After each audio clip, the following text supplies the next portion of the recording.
जय हिंद दोस्तों, welcome to ज्योतिर्मय।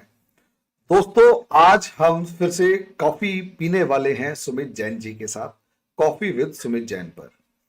जिस तरीके से सिचुएशंस चल रही हैं चाइना में, और हमने डिस्कशन किया था मंडे यानी परसों कि भाई सीधी सी बात है, चाइना में टर्मोइल चल रहा है। चाइना में हर चीज ऐसी नहीं है कि बेड ऑफ रोजेस हो। आजकल वो बेड ऑफ रोजेस वाला दौर, और जैसे कि भैया ने बताया था 15-16% वाला जो दौर था वो खत्म हो गया।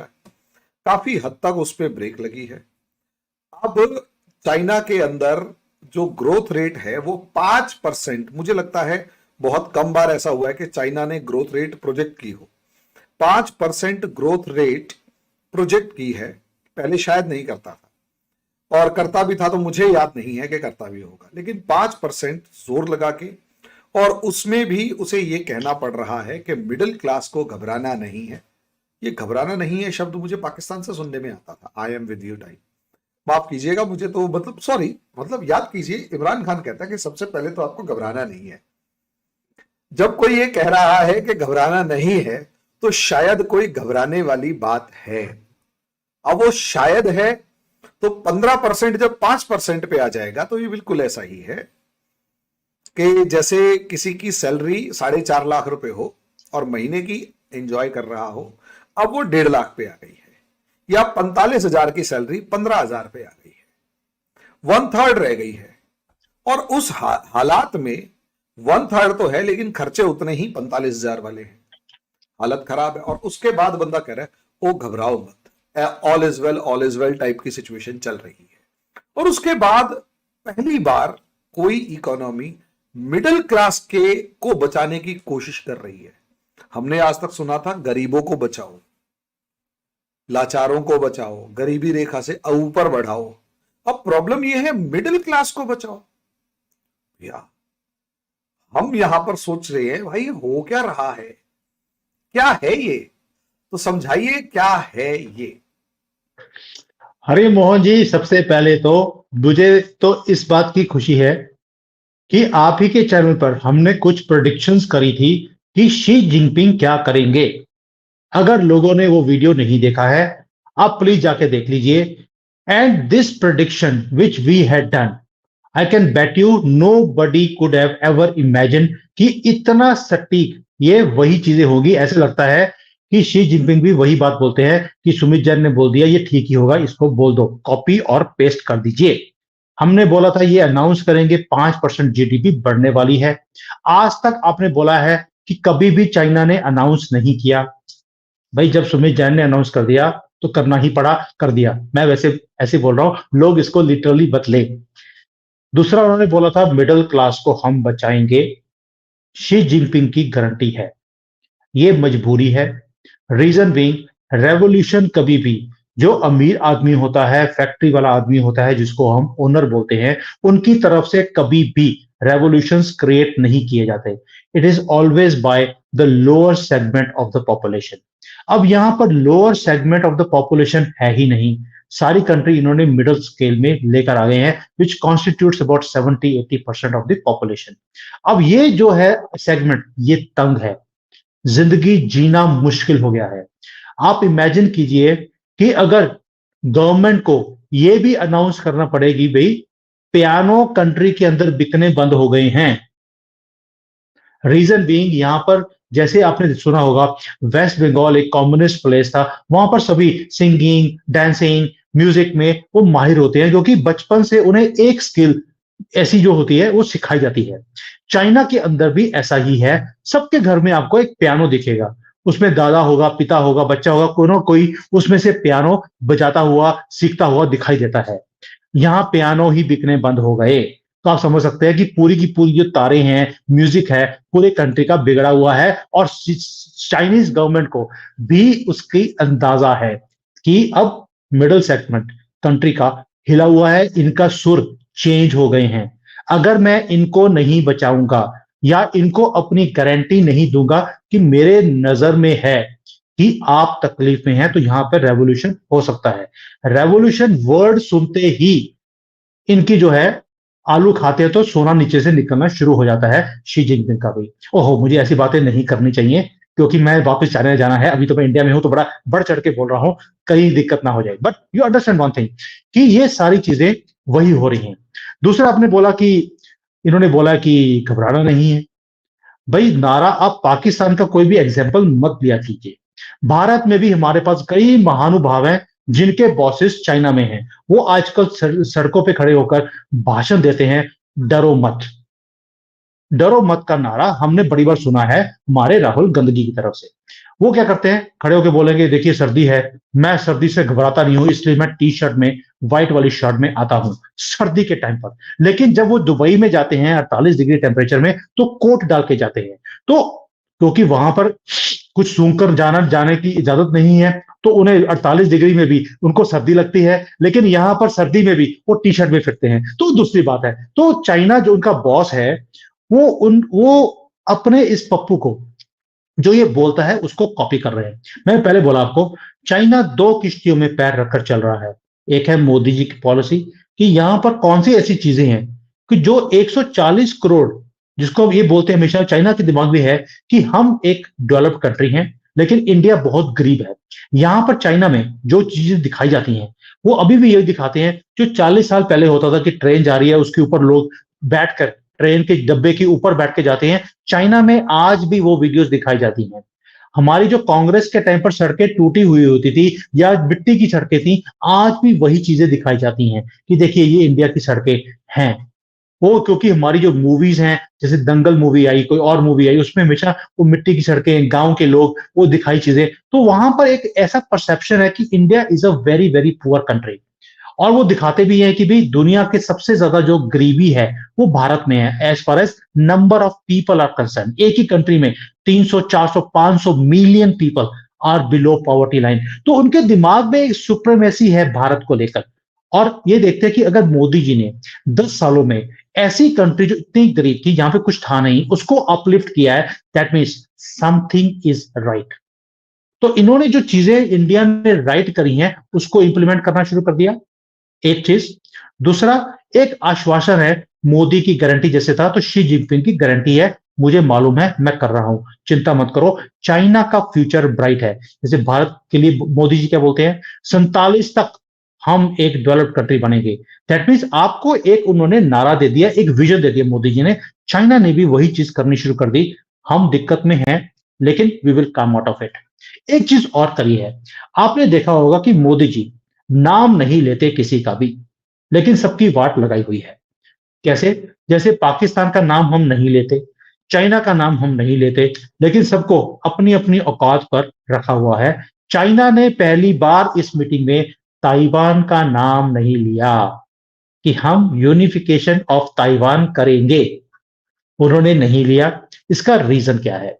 रीजन है कि उन्होंने बोल दिया कि भाई जो हमारी मिडिल स्केल की इंडस्ट्रीज हैं वो तंग हैं, मुझे मालूम है कि वहां पर दिक्कत है, वो एक्सपैंड नहीं कर पा रही, बिजनेसेस नहीं आ रहे। दैट मीन्स इनका फोकस है कि ये तो जो कंपनीज है एक एक करके बाहर निकल जाएंगी, लेकिन रेड कारपेट भी देना है बड़ी इंडस्ट्रीज को।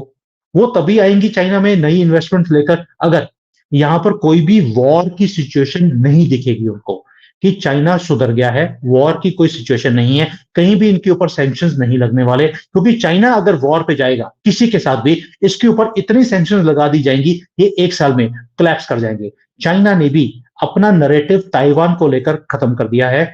This is happening for the first time, ताकि दुनिया को लगे यहां पर स्टेबिलिटी आने वाली है, पैसा लेकर आएंगे, इन्वेस्टमेंट्स करेंगे, नई नई इंडस्ट्रीज लगने वाली हैं, जिसको हम हाईटेक इंडस्ट्री की बात हम कर रहे हैं। दैट मीन्स देयर आर सब sudden things they have done, sending a message to the public ताकि रेवोल्यूशन ना हो, और sending a message to the foreign companies कि वहां पर इन्वेस्टमेंट्स आनी शुरू हो जाए। ये सारे काम मोदी जी ऑलरेडी भारत में कर रहे हैं। हमारे भी फॉल्ट लाइंस हैं चाइना के साथ, पाकिस्तान के साथ, हम नाम नहीं लेते, हम अपना काम सुख शांति से कर रहे हैं। चाइना ने भी पहली बार सुख शांति की बात करी है, कैन यू इमेजिन? और मैंने आपको लास्ट टाइम बोला था ट्रांसपेरेंट, स्टेबल, हम पॉलिसी लेकर आएंगे। उन्होंने literally they have used these words in their speech yesterday.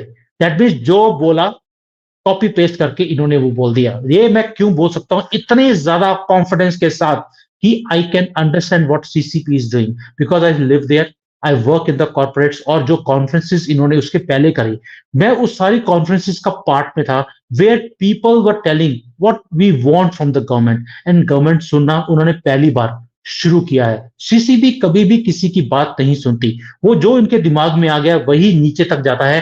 पहली बार इन्होंने कॉर्पोरेट्स की बात, लोगों की बात सुननी शुरू करी है, और वो पार्ट ऑफ देयर जो एजेंडा है उसके अंदर आना ही था।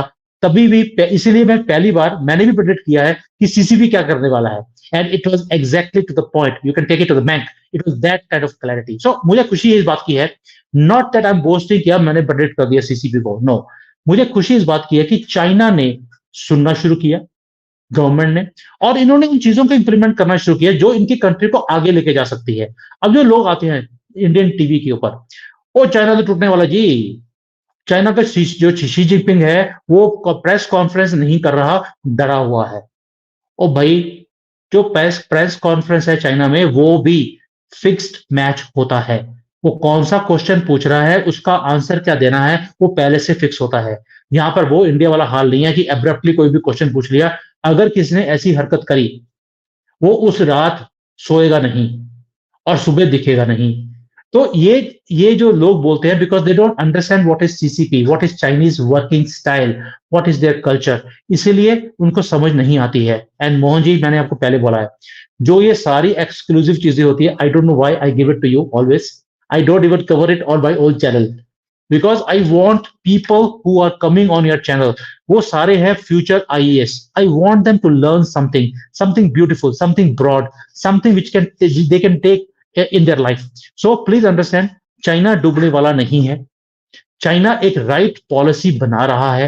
6 दिन के इसके अंदर इन्होंने पूरे वर्ल्ड को एक मैसेजिंग भेजनी है, China is open for something new, red carpet is there, come, China is ready for you. अब लड़ाई है भारत के साथ कि जो ये हाईटेक इंडस्ट्रीज है उसमें भारत कितनी स्पेस खींच सकता है, चाइना कितनी खींच सकता है। जैसे हमने एक पीएलआई स्कीम निकाली है सेमीकंडक्टर के लिए, हमने बोला कि हम 70,000 करोड़ रुपीस देना चाहते हैं, जो भी आएगा we will give you money. China is multiplying that 5 times. अगर हमने 70,000 करोड़ दिया है, ये 2.5 लाख करोड़ अनाउंस कर रहे हैं, ये करने वाले हैं कल परसों को। तो यू कैन अंडरस्टैंड, अब ये स्पेस कौन लेगा, कौन इस वॉर को जीतेगा, जिसको हम सेमीकंडक्टर की वॉर कहते हैं या फ्यूचरिस्टिक वॉर कहते हैं, नॉट फिजिकल बट इकोनॉमिकली। तो ये अब टाइम बताएगा। मुझे अभी भी लगता है कि ये स्पेस है 100% की, ये डिवाइड होगी, ये 50-40 होगा, 60-40 होगा या 40-60 होगा, ये पता लगेगा किसकी किसके साथ कितनी दोस्ती है, बस। भैया मेरा एक क्वेश्चन ये अगले वाला है, जैसे भी आपने कहा कि ताइवान से, हालांकि उनके प्रीमियर ने एक बात कही है कि, और जो आज फर्स्ट पोस्ट के ऊपर एक न्यूज आई कि पहली बार ताइवान के अंदर, ताइवान के मामले में पहले पीसफुल इंक्लूड करने की बात करते थे, peacefully, peaceful reunion, peaceful reunion की बात करते थे। आजकल इस बार जो बात की है, चाइनीज प्रीमियर है शी जिनपिंग के अलावा जो दूसरे हेड है, वो ये कहते हैं कि हम फर्मली ये बात करते हैं कि फर्मली रीयूनियन की बात करते हैं। अब ये शब्दावली में ये वर्ब जो वोकैबुलरी है उसमें चेंज क्या हुआ, ये जो एक पर्टिकुलर वो सेंस क्या बता रहा है वो बताइए। और दूसरी बात, जिस तरीके से ताइवान है, क्या सच में ताइवान को ये कह देंगे कि अब हमारा ताइवान से कोई लेना देना नहीं है, या फिर it's a break, it's a type of break? क्योंकि अल्टीमेटली अगर ये वॉर में जाते हैं तो पता है ताइवान तो आए ना आए तुम खुद डूब जाओगे, लेकिन दूसरी तरफ ये पक्का पता है कि अगर ताइवान छोड़ दिया तो भी डूब जाओगे, क्योंकि लोग कहेंगे तुमने पागल बना दिया। भैया देखो, पहली बात है कि peaceful reunion that was dangerous, because peaceful reunion कैसे होता है, जैसे हमने जम्मू एंड कश्मीर को रीयूनिफाई कर दिया पीसफुली, भाई 370 खत्म कर दिया, वहां की गवर्नमेंट को जेल में किया, जो ट्रबल मेकर्स है 370 खत्म किया और सारा कुछ ठीक कर दिया। अब ये होता है पीसफुल रीयूनिफिकेशन। अब ताइवान के साथ तो 370 नहीं है, अब वहां पर कैसे खत्म करेंगे? इनको लगता था कि इनकी फेवर की जो ऑपोजिशन है उसको अगर वो जीत गई ताइवान के जो इलेक्शंस हैं उसके बाद वहां से एग्रीमेंट करेंगे कि we now stand reunited with China. वो हुआ नहीं, इसलिए वो स्टैंड को खत्म करना पड़ा। अब ये कह दिया कि हम फोर्सफुली भी करना पड़ेगा तो हम कर लेंगे। ये है चूरन जो पाकिस्तान भी उनके अपने लोगों को बोलता है कि हम लेकर रहेंगे, कश्मीर बनेगा पाकिस्तान। 75 सालों में ले लिया, नहीं लिया, युद्ध लड़े, कुछ हुआ, पैंट उतार कर तो वापस गए हैं। तो अब इन्होंने भी अपने कंट्री को बोलना शुरू कर दिया कि हम अगर फोर्सफुली हमें ताइवान को लेना पड़ेगा, हम लेकर रहेंगे। वो भाई हांगकांग तो ले नहीं पाए। चाइना कभी भी फोर्सफुली काम नहीं करता। हांगकांग को भी अगर इन्होंने अपने साथ एक तरह से रीयूनिफाई किया है आज की डेट में, वो वहां पर अपने जो जिसको बोलते हैं फेवर के लोग हांगकांग में बैठाए, अपने फेवर की पॉलिसीज बनाई जा रही हैं। आहिस्ता आहिस्ता ज्यूरिसडिक्शन को चाइना जो जिसको मेन स्ट्रीम बोलते हैं, मेनलैंड चाइना, उसके साथ मिक्स करना शुरू कर दिया। यही काम ये ताइवान के साथ भी करेंगे। युद्ध नहीं लड़ेंगे, चाइना कभी भी युद्ध लड़ता नहीं है। ये है एक तरह से मारवाड़ी है, ये काम करते हैं, चुपके चुपके काम करते रहेंगे, किसी को पता भी नहीं लगेगा। तो ताइवान के ऊपर लड़ाई नहीं करेंगे, करेंगे भी तो 4-5 साल के बाद, जब कहीं और बहुत बड़ा स्यापा पड़ा होगा, उसके बीच में ये रोटी की उड़ा कर ले जाएंगे। एक रात की बात है इनके लिए। ताइवान को टेक ओवर करना कोई लंबा काम नहीं है, ताइवान के पास इतनी पावर नहीं है, लेकिन उसके लिए पहले ये वर्ल्ड को कहीं और बुक करेंगे, उसके लिए अभी टाइम है। वर्ल्ड अभी डाइवर्टेड नहीं है, अमेरिका किसी भी युद्ध में हिस्सा नहीं ले रहा, पास पीछे से बैठकर अपने हथियार दे रहा है। तो चाइना को पता है कि भाई अभी मौका नहीं है, आराम से बोल दो हम यूनिफाई करेंगे, फोर्सफुली करना पड़ेगा कर लेंगे, बाद में करेंगे, अभी कंट्री को आगे लेके जाओ। इसलिए अगले 4-5 साल सिर्फ तरक्की के ऊपर ये फोकस करने वाले हैं और कुछ भी नहीं है। अब भैया एक लास्ट 5% की ग्रोथ रेट भी शगुफा है, जुमला है, रियलिटी है? क्या ये यहां से रिवाइव कर पाएगा? क्या 10 साल पहले के चाइना के दिन वापस आ पाएंगे, या फिर गिरते हुए ग्राफ को सिर्फ बचाने की कोशिश है और वो इतना ना गिर जाए कि कहीं अंदर रिवोल्ट हो जाए? क्योंकि एक सोने का पिंजरा है और जब तक उस सोने के पिंजरे के अंदर सब चीजें सहूलियत मिलती रहेंगी, हर कोई खुश रहेगा। लेकिन जैसे ही वो पिंजरा कमजोर होगा और सोना उसका गायब होगा, तो क्या इनके जो अंदर के पंछी हैं, क्या वो वहीं रहेंगे? ऐसा नहीं लगता कि चाइना कोलैप्स होता हुआ नजर आएगा एक लंबे टाइम के बाद? क्योंकि बहुत सारे इकोनॉमिस्ट ये कहते हैं कि चाइना का जो इकोनॉमिक ग्रोथ है वही इसकी यूनिफिकेशन का एक रीजन है, अदरवाइज प्रॉब्लम्स आ जाएंगी भैया। हरी जी, हर एक कंट्री के अंदर जो आपका एको हो रहा है उसको बंद करेंगे। हर एक कंट्री के अंदर अगर किसी कंट्री को आपने इकट्ठा करके रखना है, उसमें पैसा बहुत इंपॉर्टेंट है। हर आदमी को चाहिए कि उसका जो हुक्मरान है, राजा है, प्राइम मिनिस्टर है, गवर्नमेंट है, वो आपको एक सस्टेन्ड गुड लाइफ दे आपको। ये हम सबकी एक इच्छा होती है। अगर आप ह्यूमन बीइंग हैं, आप मुसलमान हैं, तो आपको यह है कि मुझे दूसरी कंट्री को इस्लामिक कंट्री बनाना है। उन्हें अच्छी तरक्की से कोई मतलब ही नहीं है, वो गधों पे आए थे, गधों पे ही रहना चाहते हैं। लेकिन जो ह्यूमन बीइंग्स है वो चाहते हैं कि हमें एक अच्छी लाइफ मिले। चाइना के अंदर भी ऐसा ही है। लेकिन आज गवर्नमेंट को मालूम है कि हम वो अच्छी लाइफ नहीं दे पा रहे as far as economy is concern. Infrastructure हमने वर्ल्ड क्लास बना लिया, सारी सहूलियतें दे दी, 24 घंटे की बिजली आपको मिलती है, हर वो चीज है जो आपकी जिंदगी के लिए चाहिए। अब एक ही चीज रह गई है, वो है अपॉर्चुनिटीज एंड पैसा। ये कैसे आएगा? तो गवर्नमेंट ने बोल दिया कि भाई हमारा टारगेट है कि हम 5% के ऊपर इसको राइज करवाएं।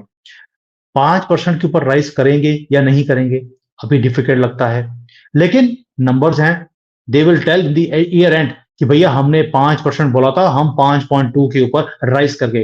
वो भी चेक किसने करना है? चाइना के नंबर हैं, वो तो खुद की गवर्नमेंट उनको सपोर्ट नहीं करती, कौन विश्वास करेगा उसके ऊपर? बट जुमला है जो दिखाएंगे। लेकिन उन्होंने साथ में एक रोड मैप दिया है। जो रोड मैप दिया है, मैं उसको फोर्स ही नहीं करता हूं कि 1 साल में वो पूरा हो सकता है। क्या क्या चीजें बोली हैं? हम अब अपने कंट्री में ग्रोथ लेकर आएंगे। ये तो सभी बोलते हैं, भाई शी जिनपिंग को खड़े होकर बोलने की जरूरत क्या है कि हम अपनी कंट्री में ग्रोथ लेकर आएंगे? कोई भी प्रेसिडेंट कभी भी बोलेगा कि मैं अपनी कंट्री में डाउनग्रेड लेके आऊंगा? मैं बिजनेस को डाउन करूंगा, कभी बोलेगा नहीं। ये एक बड़ा नॉर्मल सा एक स्टेटमेंट है। हम इंटरनेशनलाइजेशन करेंगे अपने प्रोडक्ट्स की, ये एक पॉइंट बहुत इंपॉर्टेंट है। पहले दुनिया में चाइना प्रोडक्ट बनाता था किसी के लिए और पूरे दुनिया में एक्सपोर्ट करता था किसी के लिए। अभी उन्होंने बोलना शुरू कर दिया, हम अपने ब्रांड्स को क्रिएट करेंगे, दुनिया में एक्सपोर्ट करेंगे, मेड इन चाइना को प्रमोट करेंगे, पूरे दुनिया में इंटरनेशनलाइज करेंगे। इससे हमारी ग्रोथ आएगी। क्या इससे ग्रोथ आएगी? Answer is yes and a huge yes. क्योंकि इतना पैसा इन्होंने अभी R&D के लिए मार्केट में फेंक दिया है, जिसका आप कभी भी आप सोच नहीं सकते कितने नंबर्स की बात कर रहे हैं। It is $500 billion with a B, not a M. कि हम इतना पैसा दे रहे हैं R&D के लिए। आप R&D कीजिए, अगर वो सक्सेस हो गया, हम आपको पूरे R&D के पैसे देंगे, आप चलिए, हम आपके साथ हैं। इन्होंने जो इंडस्ट्रियलाइजेशन की बात करी है, मैंने आपको लास्ट टाइम भी बोला था, ये इंडस्ट्रियलाइजेशन की बात करेंगे। इन्होंने अनाउंस कर दिया कि हम अब नई नई इंडस्ट्रीज के लिए इंडस्ट्री पार्क बनाने वाले हैं। मैंने आपको बोला था ये नए पार्क नहीं क्रिएट करेंगे, पुराने को तोड़कर बनाएंगे। इन्होंने बोल दिया है we will upgrade our existing parks. So जो जो बोला है मैंने आपको एडवांस में, वो चीजें उन्होंने अनाउंस कर दी हैं। इन चीजों का इफेक्ट क्या आपको लगता है कि 1 साल में आ जाएगा? Answer is a big no. It will take 2 years, 3 years। 2 साल 3 साल का रोड मैप बनाया है, जिससे कंट्री की जो डाउनफॉल है उसको रोका जाए। स्टॉक मार्केट के ऊपर भी उन्होंने बोल दिया कि हमारी स्टॉक मार्केट नर्क से भी नीचे चली गई है, हमने देख लिया। इसको सस्टेन करने के लिए जो भी किया जाएगा हम करेंगे। अभी जो CCP की मीटिंग थी, इससे पहले स्टॉक मार्केट को स्टेबल किया गया। $250 बिलियन मार्केट में इंजेक्ट किया गया चाइनीज गवर्नमेंट की तरफ से, ताकि जब ये मीटिंग हो तो बड़ा पॉजिटिव सा एटमॉस्फेयर हो। देखिए जी, स्टॉक मार्केट नीचे गिर रही थी, स्टेबल हो गई, ग्रोथ नीचे थी, स्टेबल हो गई। So that they start from a positive note. क्या ये सस्टेन दोबारा से करेगी? क्या मार्केट बेवकूफ है? क्या मार्केट को नहीं पता कि ये सिर्फ CCP की मीटिंग से पहले क्विक फिक्स है, एक बैंडेड है, उसके बाद ये दोबारा से मार्केट नीचे गिरने वाली है? बट विश्वास है, दे दिया गवर्नमेंट को, गवर्नमेंट ने कि चिंता ना करो, शी जिनपिंग बैठा है, उसको सब कुछ पता है कि क्या करना है। ये सारी चीजों को, फॉल्ट लाइंस को मैं फिक्स कर रहा हूं, give me some time, that's it, that they have done. But ये टाइम कितना लगेगा? At least 2 years। इससे पहले आपको रिजल्ट्स नहीं आएंगे। एक लास्ट क्वेश्चन, क्या ये जो कुछ हो रहा है, ये ट्रंप ने जो हुआवे के अगेंस्ट एक कैंपेन शुरू किया, उसके बाद कोरोना, कोरोना के बाद सीरीज ऑफ इवेंट्स, और एक के बाद एक ऐसे इवेंट्स जिसमें चाइना बैकफुट पर नजर आया, एग्रेसिव था लेकिन बैकफुट पर था, उसका असर है या रीजन कुछ और ही है? Okay, very very important question Hari ji, I am glad you asked this question. क्या होता है कि हम भारत में एक वर्ड यूज करते हैं, कर्मा। जो आप किसी के साथ करेंगे वो आपके साथ होगा। अब इसीलिए मैंने यहां पर आपको बताया था, मैंने भी यहां पर लोगों को कर्मा ही सिखाता हूं कि भैया कर्मा क्या होता है। मैंने तो कर्मा कॉफी खोल दिया यहां पर, कि जिसका शॉप का नाम ही कर्मा कैफे है। फ्री में कॉफी बांटते हैं कि भैया आप पैसे नहीं देके जाएंगे तो कल को आपको वापस करना पड़ेगा। तो एक कॉन्सेप्ट इनको सिखाने के लिए मुझे लगता है ऊपर वाले ने भी ट्रंप को भेजा, उसके बाद मोदी जी तो वही काम कर रहे हैं इनके साथ। ट्रंप ने क्या किया, एक ही सिंपल काम, कि जो आप मेरे ऊपर टैरिफ लगाएंगे मैं भी आपके ऊपर वही टैरिफ लगाऊंगा, आपको एंटी डंपिंग में नहीं करने दूंगा। उसका एक डिसीजन ने चाइना को कदमों पे लेके आ गया, क्योंकि चाइना एक ड्रैगन है, ड्रैगन को खाना चाहिए, और ड्रैगन का खाना है एक्सपोर्ट, इसका खाना है डॉलर। तो उसने जब इनके रास्ता एक्सपोर्ट का ही बंद कर दिया, एक कदमों में आ गए। लेकिन फिर भी कई आदतें होती हैं, मैं पहले भी बोला आपको, उम्र बढ़ जाती है, अकल देर से आती है। चाइना के साथ भी ऐसा हुआ, इन्होंने आंखें दिखानी शुरू कर दी ट्रंप को। ये वेट कर रहे थे कि 2020 आए, हम पूरी धांधली कराएंगे, हेल्प करेंगे, ट्रंप को हराएंगे। उसको हरा दिया गया।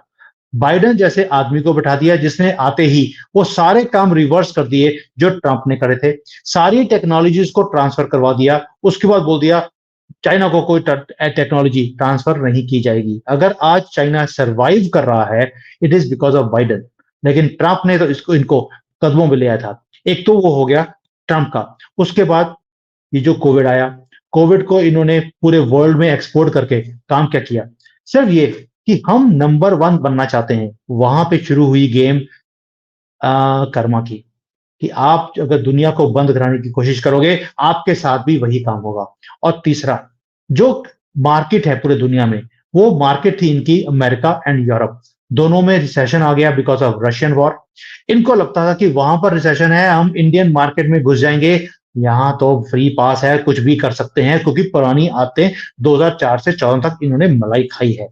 लेकिन मोदी जी ने भी उस वक्त, I don't know how this thing happened, Modi ji ने बोल दिया बॉर्डरिंग कंट्री के साथ हम किसी की इन्वेस्टमेंट आएगी, कोई भी कंपनी आएगी, हम उसको पहले लाइसेंस लेना पड़ेगा इंडियन गवर्नमेंट से।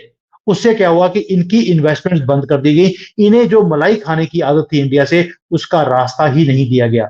इसीलिए चाइना की आज ये हालत है। दे वर नॉट एक्सपेक्टिंग कि सारी चीजें एकदम से इनके ऊपर आ जाएंगी। अदरवाइज रीजन कोई भी नहीं है। जो दोकला में हमने आंखें दिखाई हैं इनको, उसके बाद हमने इनके एप्स बंद करे, इनकी इनकी इन्वेस्टमेंट्स को आने बंद कर दिया, इनके फिनिश्ड गुड्स को हमने एंट्री बंद कर दी। आपको लगता है कि ये छोटी चीजें हैं? भारत के लोग ये अंडरस्टैंड ही नहीं करते। ओ भाई, टिकटॉक हमने बंद कर दिया 2020 में। अमेरिका आज भी बंद नहीं कर पाया। इतना कुछ पावर होने, अपने आप को दुनिया का सुपर पावर बोलने वाला, इनके ऐप को वो बंद नहीं कर पाया, जो भारत ने 2020 में ही कर दिया था, ब्यूटीफुली कर दिया था। ये रीजन है जिसके कारण इनकी एक एक करके जो इनकम के सोर्सेस थे, हमने बंद करते गए। And India was the only country जिसके सर पर ये नाच रहा था, ये सोच रहा था कि मैं अपने आप को सस्टेन कर लूंगा। बट जो हमारी पॉलिसीज हैं, वो plus recession in America and Europe and karma, all these things together has brought the huge giant called dragon come down.